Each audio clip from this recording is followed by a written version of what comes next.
Well, good evening, everybody. Thank you for being here. As I start, I just want to acknowledge the original inhabitants of this land, whoever they may have been, their names forgotten to us, but certainly not their culture.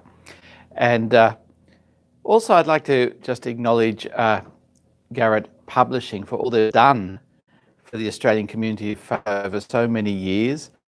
Lent, I think it's a wonderful time of the year, starting next week. If you hadn't twigged to that, I think most of us will have.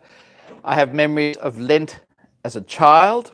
I can remember one day when I was in about year 7, I went to a Jesuit school, and Father Connolly was approached by the mothers at the tuck shop because in those days you were not allowed to eat meat on Fridays in Lent, and the meat pies had arrived by mistake at the tuck shop. Mothers were in a quandary because they didn't have refrigeration, and would the pies be thrown out and wasted, or would the boys be given an exemption and be allowed to eat the pies so they would not be wasted? And Father Connolly stood up at recess and announced to the whole school that there was going to be no problem at all, because everybody knew there was no meat in a meat pie. Only sawdust. And you could see the mothers all off to one side nodding sagely, yes, because he'd saved the day. He'd honoured the rule of the church, but the pies were not going to be wasted. And to the mothers, this was the best approach by a mile. And this is a way of thinking about things or reasoning about things which, as I see, its limitations, which is to think of the result that you want to have and then make sure you get the argument to get there in the long run. And you won't be surprised to hear that there's a fair bit of this in the church, even when it comes to Lent. Having said that, I hope you don't mind if tonight we have a George-free zone. I think we've had quite a lot about Cardinal Pell during the week, and I'm going to completely avoid that, not because it's too important. And everybody's got a point of view. Let's just leave that to the side, shall we? And just be ourselves for tonight. I think this way of arguing so that you get to where you want to get at the start is something that Lent challenges us to resist with might and main. A couple of years ago, I went to Mass on Easter Sunday in our parish, or what was then our parish, and we had that beautiful, it was the Sunday after Easter Sunday, and on that Sunday always you have that fantastic reading from John's Gospel about Jesus appearing to the disciples on the evening of the day of the resurrection. And it says that the disciples were overcome with joy. He says to them, "Peace be with you." Every time Jesus appears after he has risen from the dead, his message is peace. Peace be with you, peace be with you. Which you can read in lots of ways, including don't get too excited, just keep a lid on it. There's work to do yet. Peace be with you. But the disciples says, absolutely overcome with joy. And then he says to them, receive the Holy Spirit. This is a moment of extraordinary liberation. Receive the Holy Spirit. Wow, you are going to be in the driver's seat of the life of faith.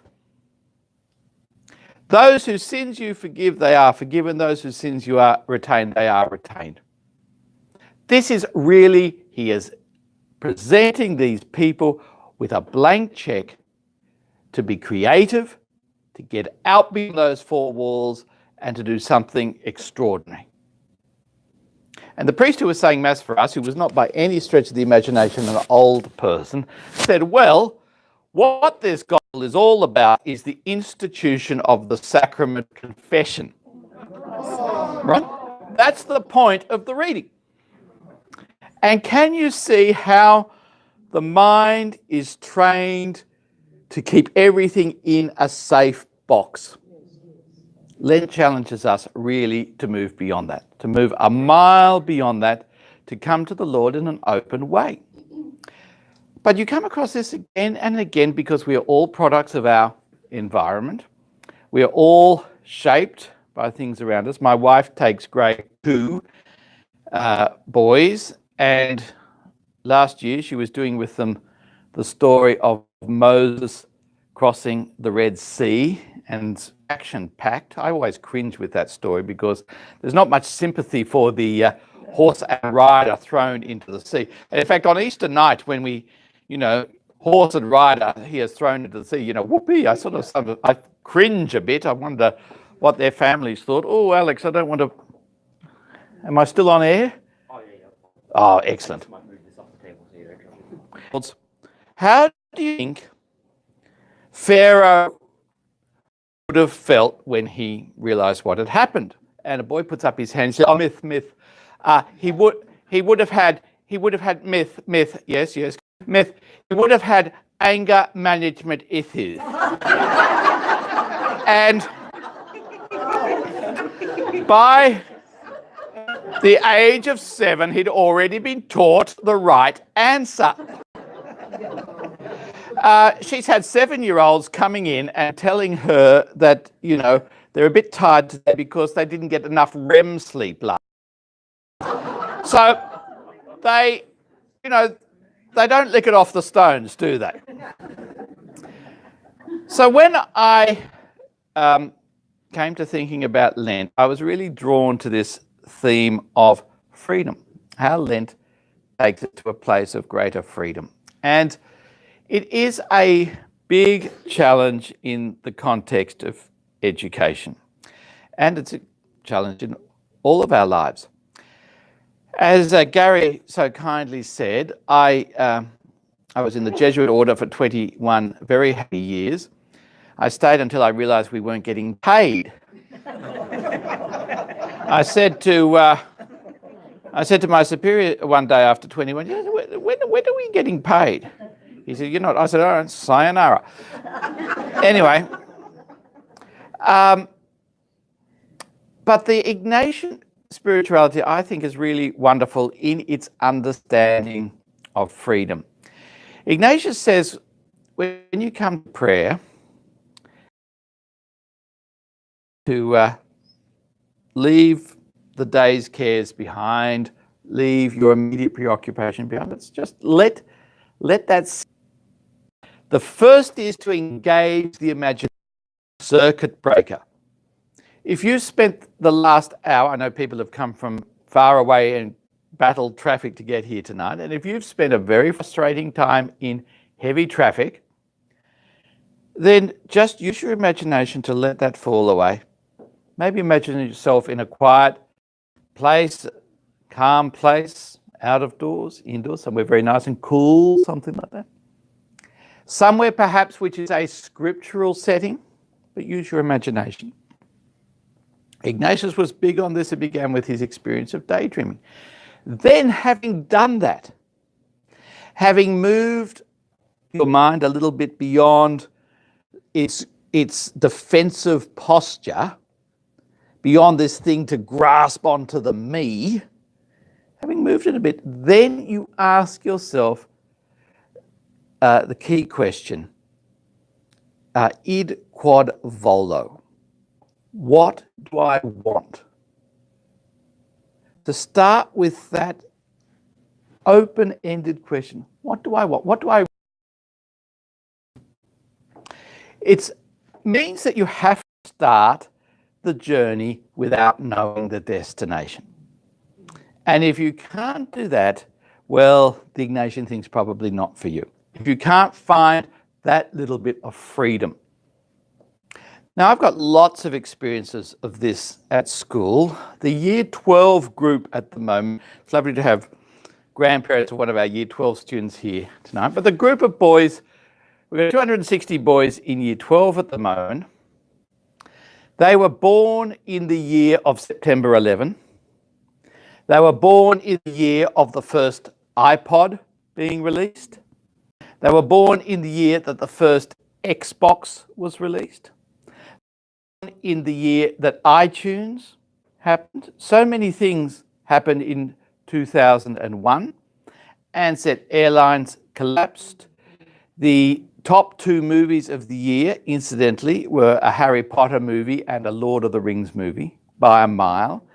It's interesting how the life of fantasy was so appealing to people in a time of pressure and crisis.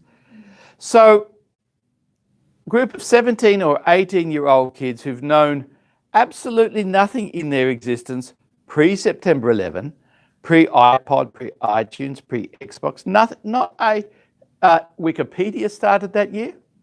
All these things that most of us would think of fairly recent were launched in the year they were born. And now they've reached year 12. And they're about to set forth into the world, we hope, as believing people with an appetite for faith. But really, where that faith takes them is going to be a far more open-ended thing than it was probably for most of us. And we have to be comfortable with that.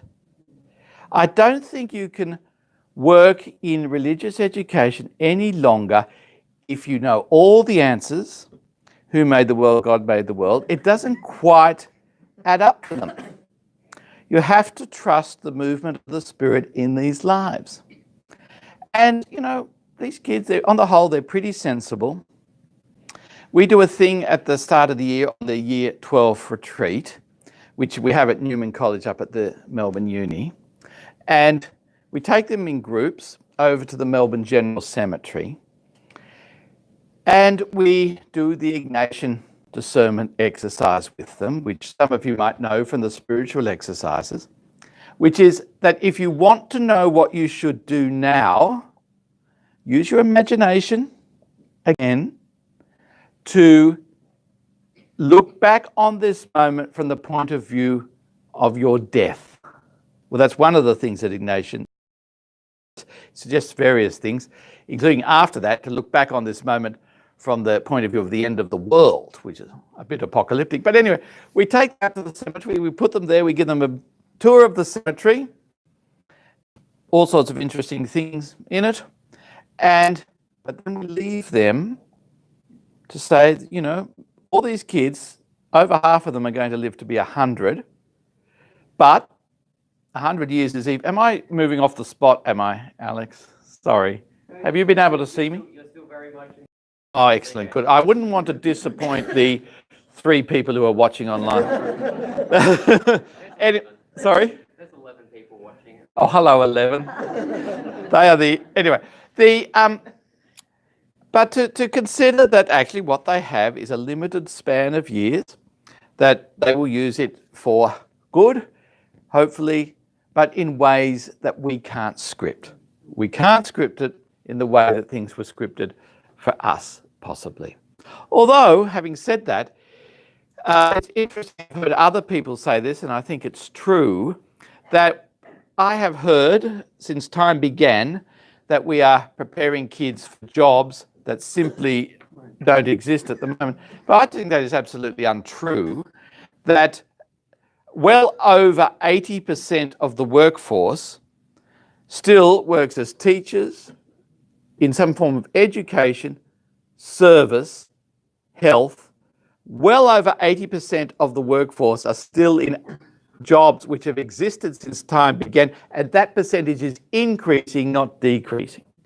And that the number of the population of Melbourne, for example, the way it's getting demands for teachers and health staff, is really significant. I think it's a myth to tell kids that they're preparing for jobs that don't exist. Maybe they'll do the job in a new way, but actually most of them will be in jobs which are highly recognisable. The population of Melbourne was 4 million, and now it's over 5 million. So they are part of a community that is growing extremely rapidly. Does this impact the life of faith? Absolutely. Does it have a message for the Spirit move? And I suppose one of the challenges of recent years for me has been to not know what kind of Christian community these kids are going to be part of or form, and I simply don't have the answers to that. But I can share a couple of stories, things that have made me think a lot recently. One is just a few days after Christmas, just passed, I'd been in Africa before Christmas with a group from school, and that was a really, really significant experience. It's wonderful that kids are drawn to that the appetite for justice is really great hope. So when I got back, my wife decided it was a great time to clean out the house. So this is quite apart from any, luckily Jenny's not heard of, what's her name, Marie Kondo. Anyway, because if Jenny only kept the things that gave her joy, she'd get rid of me. So I've had to keep quiet about that. But we had an enormous clean out. So with the kids, I was taking stuff to the tip, although it's not a tip, it's a waste transfer station. So anyway, I'm lining up there one day, got the boot of the car where you tip the stuff, and a woman pulls up beside me who's the mother of one of our boys who's just finished year 12. And so we get talking, and ironically, she's got a boot full of, he is her youngest child, and she's got a boot full of say goodbye to school, you know, folders, notes, pens, all Mr. McGirr's RE notes. Couldn't get rid of those fast enough. Didn't even go into recycling, just went straight into the landfill. And so we got talking. We said, oh, she said, and she brought up about her son and how did he go? Oh, he was a bit disappointed. Didn't go so well in his exams. Thought he'd do a bit better. But he got into a course and he's happy. It's a good course. Yep, everything's fine. And I said, oh, that's really great. Then she said, but you know, there's something I've got to tell you. It's lucky I've run into you. You know, he came up to me just before Christmas and he said, Mum, there's something I've got to tell you. And of course, she gets a little bit nervous because normally it's they have to confess, or not confess, but they're sharing something, either they're gay or not gay, apologising for not being gay, and something along those lines. And so she's ready to, and parents know that when your kids have something to tell you, it's the thing you say first that they will always remember, right? So you can't stuff it up at that moment, right? And if it really puts you off, you have to wait to tell somebody else. But no, at that moment, you have to be just love on a stick. Anyway, he says, oh, Mum, there's something I've got to tell you. Now, I had this boy in year 10 RE, and like most of the class, he was a pretty endless arm wrestle with teenage students, which I do love, as a matter of fact. Anyway, so he was a very staunch atheist in year 10. And he talks about the death of a colleague, a dear colleague of ours, Chris Strafford, wonderful guy. He said that's what got him thinking. Chris was a fantastic witness, extraordinary man. And got thinking, that sowed the seeds of doubt. And then we had a tragedy at school last year with a kid killed in a car accident, and this boy, he said, I got thinking about that boy. Mum, I really think there's got to be something more. There's got to be something out there. There's got to be something out there which is love. Yeah, it started to make sense.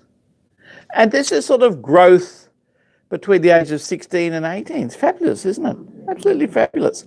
Quite apart, I do note that none of this happened until he'd finished in my class, and was able to move on to greener pasture.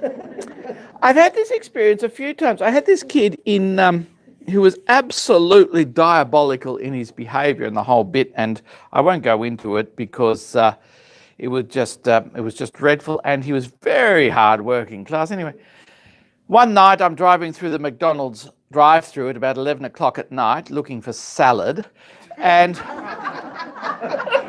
who should be on the cash register but this kid. And I said, oh, g'day, how are you? He said, Oh, sir, they were so pleased to see. Oh, more pleased than I was to see him. Oh, sir. I said, what do you do? He said, oh, I get the night shift. I said, oh, there must be a long time between cars sometimes. He said, oh, yeah. I said, what do you do when there's a long time between customers? Oh, sir, I just stand here and I think. And I said, oh, what do you think about? He said, most of the time I think about God. Well, it was astonishing. Great, wonderful. It's all there in a way, You just have to trust. And that's the hardest thing to do. And it's terrible when we live in a church culture which wants to hold hostages and can't allow the Spirit to move with the freedom with which the Spirit does move, And I could go into that in much more depth, but perhaps not just at this moment.